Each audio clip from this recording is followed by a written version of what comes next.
Hello, good afternoon everybody. So today I am here again with the second part of the HIV/AIDS. In last of our discussion, we discussed in a brief about the HIV infection. How does this infection comes to or get established into our body, along with the pathogenesis, and we discussed about why HIV virus infects human beings only. We made a discussion on that counterpart. And today we will be talking about, we will be further explaining our things in much more elaborative way. The next topic for our discussion today will be the stage of the HIV AIDS infection. How does it really starts and how does it progress up to the condition of the AIDS. We will be discussing on that topic. And then we will be going through the symptoms. First we will be going through the mode of transmission. And in mode of transmission, what are the different types of modes?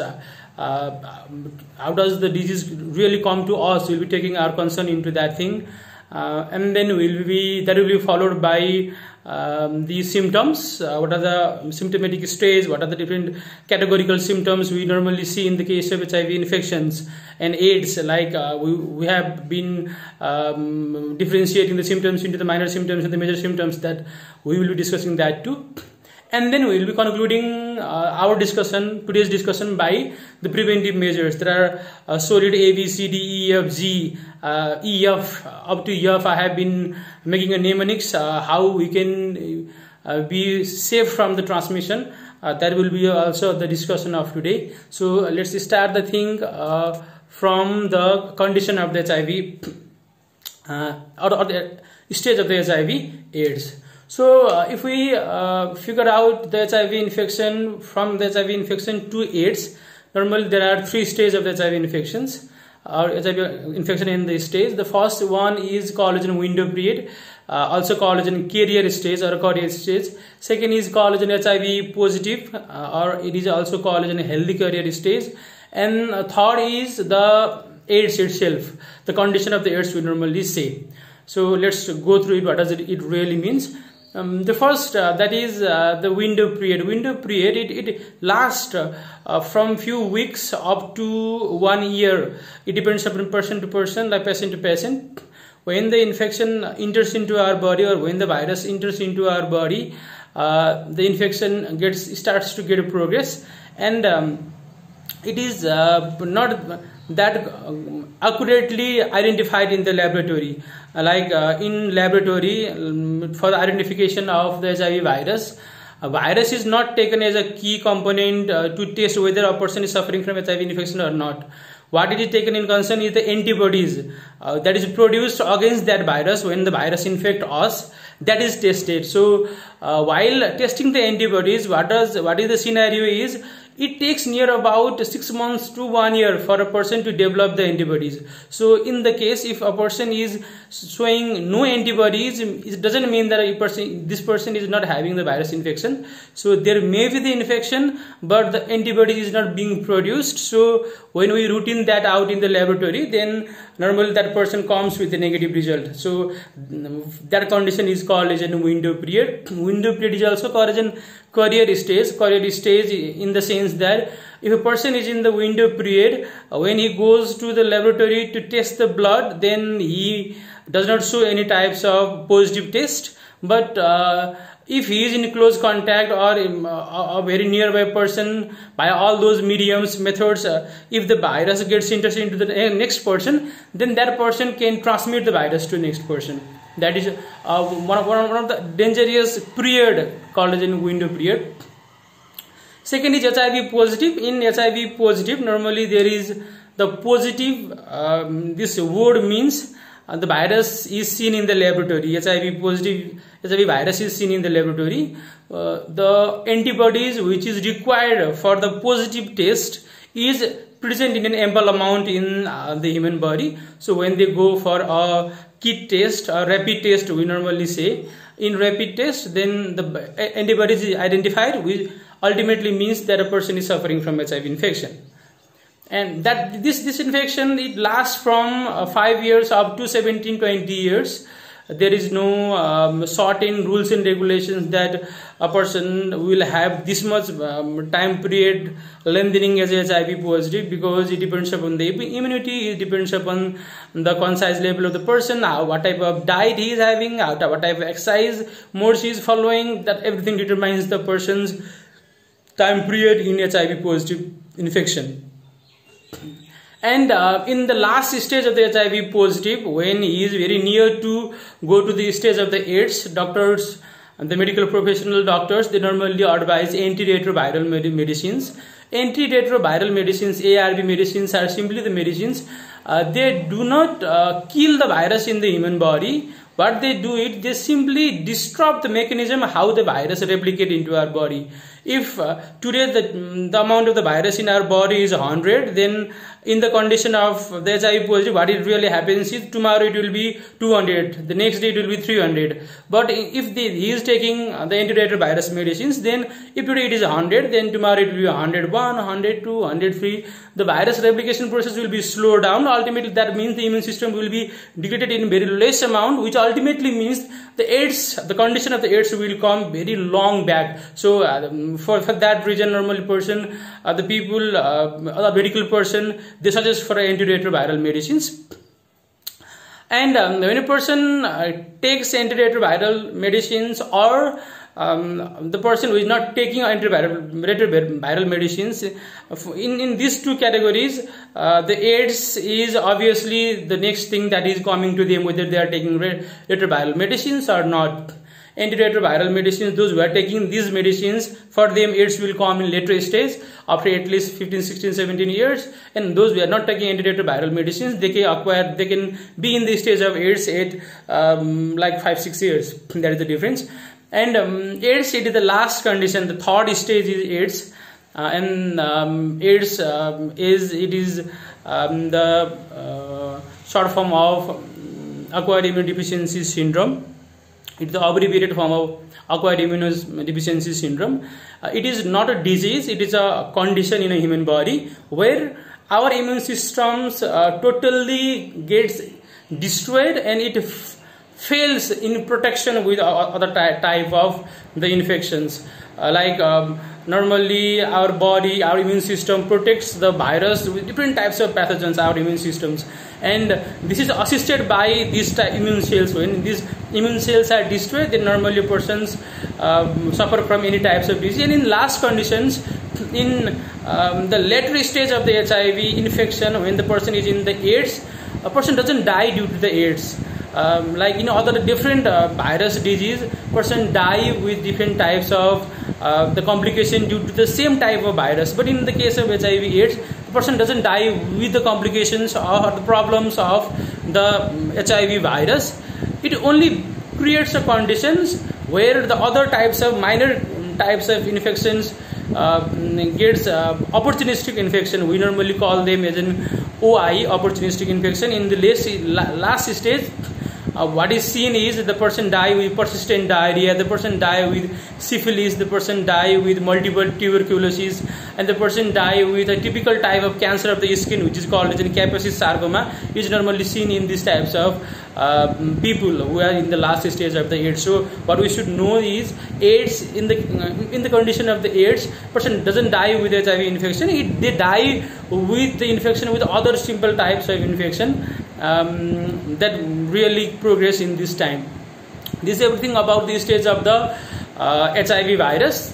Next thing, we will be talking about the mode of transmission. How does really the infection enters into our body? What are the methods via which the infection enters into our body? We will be talking on that topic. So the first mode via which the virus normally comes to us is the unsafe sexual activities. During the time of unsafe sexual activities, what really happens is in the body of the infected person, the virus is spread into each and every body parts. All the body parts virus gets spread into, and the virus gets spread into the genital organs too. In the body fluids, normally in the case of male, the seminal fluid, and in the case of female, the vaginal fluid, they contain enough amount but ample amount of the virus. So when they are in the relationship, unsafe sexual relationship, then normally there is sharing of the virus and ultimately the person get infected. The first is unsafe sexual relationship. Second is blood transfusion. So blood transfusion is the mandatory things, like everybody are going through these systems. Normally when a person is sick or when he is going to get operated for some illness, then doctor advised to get them blood transfused. One important thing I would like to make a special cautious over here is when a person is getting the blood, and if that blood is from the infected person within the period of the window period, then there is a chance that a person get infected with that HIV virus. Like we just few moments earlier we discussed about the window period, and what we discussed in window period is the person doesn't show any types of virus in the case in the window period. So in laboratory, when a person donates the blood, they go through the routine HIV virus examination, and in that examination they doesn't get the virus because it is just 6 months that person has been infected, and due to that infection the antibodies is not produced. So if you use that blood, then that blood may make a problem to you. That is another things. Needle infection. Via needle infection also person get infected with the virus. Blood. Next is drug abuse. Drug abuse, like intravenous drug abuse, like the young people who use the same syringe multiple times, injecting the multiple partners. Then that virus, if one of among them and are infected with that virus, then obviously this virus will get spread in very small moment of time. Next is bodical transmission. Bodical transmission is the transmission, normally it is also called as transplacental transmission. What really happens is when a person is when a mom is bearing a child, and in the case if the mom is having this disease, then this disease can be transmitted to the baby while borning, while giving the birth, or during the time of the pregnancy also the fetus may get infected via the blood-brain barrier. That is also a condition which has been seen, and this can be prevented. Like there are lots of vaccines now being produced which normally prevents the newborn baby from these types of conditions. This is everything about the mode of transmission. And next topic will be the symptoms. Symptoms that are minor, like categorically we have been saying symptoms are of minor and major. Two types of symptoms are there. The minor symptoms is displayed by every individual who are in the infection of the HIV/AIDS, and major infection are the diagnostic tool that helps a doctor whether he is suffering from this infection or not. In minor infection, normally there are two things. One is swelling of the lymph nodes, and another is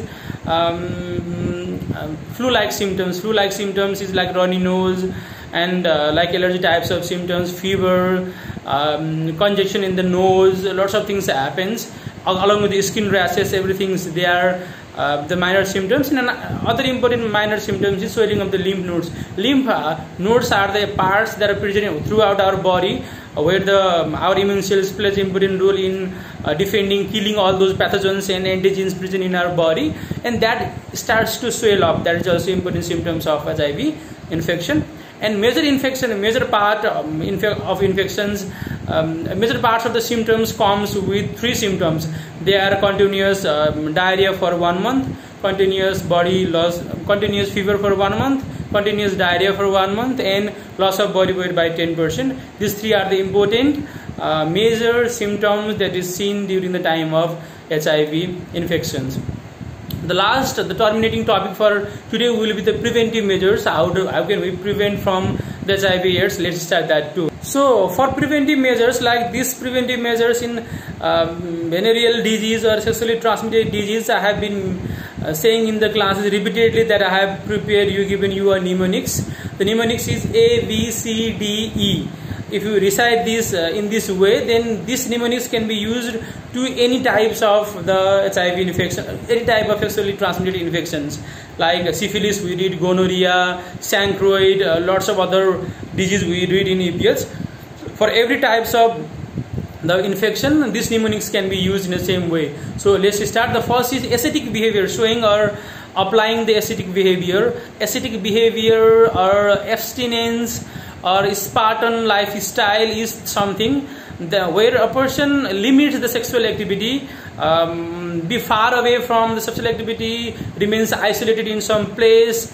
Like in Nepali we call them as sadhu jasto bhayera basnu athwa brahmachari jasto bhumika nirvaha garnu. That is called as in the ascetic lifestyle or abstinence. Abstinence is the perfect word for that. That is A. We started with blood transfusion. We discussed about what happens if the infection is of window period, so we need to take a special attention while taking a blood.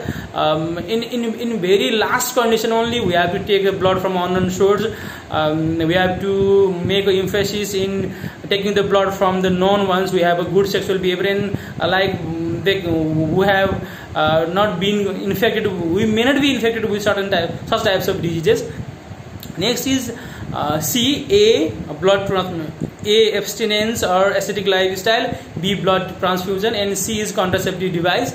Contraceptive device, normally all contraceptive device, it doesn't restrict the infection of the HIV virus, but there are two barrier methods of the contraceptive device. The first is condom and second is femidome.